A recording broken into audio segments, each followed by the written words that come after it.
देशाचा remote control पाकिस्तानच्या हातात. ऑपरेशन सिंदूरवर बोलताना मोदींचा जोरदार घणाघात. काँग्रेसच्या संशयामुळे भारतीय सैन्याच्या मनोबलावर परिणाम झाल्याची टीका. ऑपरेशन सिंदूर अजून संपलेलं नाही. लोकसभेतून मोदींनी पाकिस्तानला ठणकावलं. अणुहल्ल्याची धमकी देणाऱ्यांचा भारतानं बुरखा फाडल्याचं वक्तव्य. इंदिरा गांधींच्या तुलनेत अर्धी हिंमत असेल तरी ट्रम्प खोटं बोलले हे मोदींनी जाहीर करावं. लोकसभेत राहुल गांधींचं पंतप्रधानांना आव्हान. पहलगाम हल्ल्याचा बदला घेण्यासाठी सुरू केलेल्या ऑपरेशन महादेवची अमित शहांनी सांगितली इनसाइड स्टोरी. पहलगाम हल्ल्यातील 3 दहशतवाद्यांचा खात्मा केल्यावर शिक्कामोर्तब.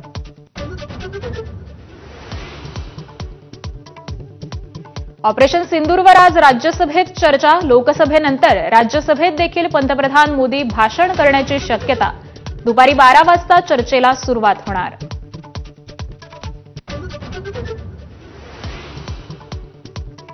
ऑनलाईन रमी आणि वादग्रस्त वक्तव्यामुळे अडचणीत आलेल्या कोकाटेंची खुर्ची शाबूत राहिल्याची माहिती.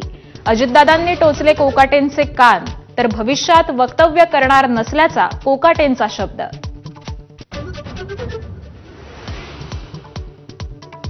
ही अखेरची संधी. यापुढे एकही प्रकार खपवून घेणार नाही. सरकारला अडचणीत आणणाऱ्या मंत्र्यांना मुख्यमंत्र्यांकडून तंबी. मंत्रिमंडळ बैठकीनंतर घेतली शाळा.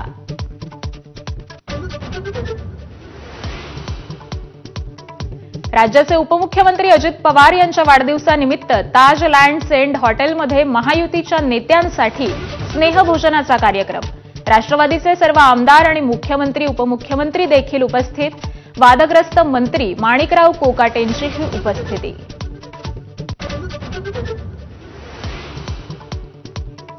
एबीपी माझाच्या बातमीचा मोठा इम्पॅक्ट. भौतिक सुविधा न देणाऱ्या फार्मसी महाविद्यालयांवर कारवाई होणार. शासकीय निकष न पाळणाऱ्या B pharmacy, D pharmacy, S pharmacy महाविद्यालयांवर होणार कारवाई.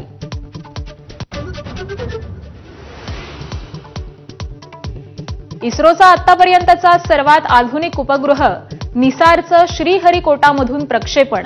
इस्रो आणि नासाचं संयुक्त मिशन. निसार करणार आपत्ती व्यवस्थापनात मदत.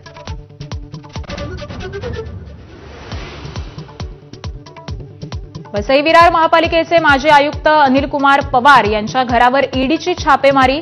तब्बल 18 तास चौकशी. काही साहित्य आणि डाटा जप्त. सटाण्यातील मालमत्तेवर देखील ईडीची कारवाई.